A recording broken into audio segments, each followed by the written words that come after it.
উপস্থিত হয়েছেন আজকের এই প্রোগ্রামের প্রধান অতিথি। 2024 সালের জুলাই মাসে ঘটে যাওয়া গণ অভ্যুত্থানের বর্ষপূর্তিতে শহীদদের স্মরণে সারা দেশে বিশেষ কর্মসূচি গ্রহণ করেছে বাংলাদেশ জাতীয়তাবাদী দল বিএনপি। 20 জুলাই রোববার রাজধানীর জিয়া উদ্যানে একটি নিম গাছ রোপণ করে কর্মসূচির সূচনা করেন দলটির মহাসচিব মির্জা ফখরুল ইসলাম আলমগীর। এই কর্মসূচির মূল প্রতিপাদ্য বিষয় ছিল সবুজে পল্লবে স্মৃতিতে অম্লান, যার আওতায় শহীদদের নামে সারা দেশে 10 লাখ নিম গাছ রোপণের পরিকল্পনা গ্রহণ করা হয়েছে।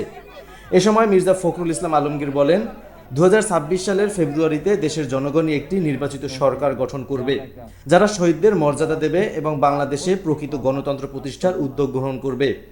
আমরা নতুন বাংলাদেশ চাই, পরিবর্তন চাই।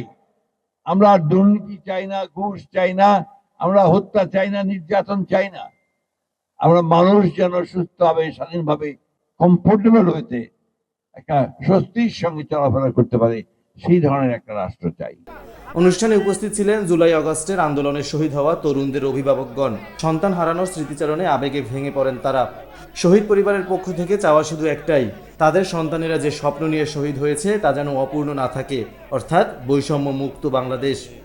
অনুষ্ঠানে আরও বক্তব্য রাখেন বিএনপির প্রচার সম্পাদক শহীদ উদ্দিন চৌধুরী আইনি, কৃষক দলের সাধারণ সম্পাদক শহীদুল ইসলাম, ঢাকা বিশ্ববিদ্যালয়ের শিক্ষক ও জুলাই স্মৃতি উদযাপন কমিটির সদস্য সচিব মোর্শেদ হাসান খান।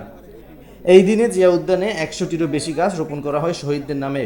প্রতিটি গাছে টানিয়ে দেওয়া হয় শহীদদের নাম ফলক। আমরা বিএনপি পরিবার ও কৃষক দল জানিয়েছে তারা সারা দেশে 10 লাখ গাছ রোপণের উদ্যোগ নিয়েছে।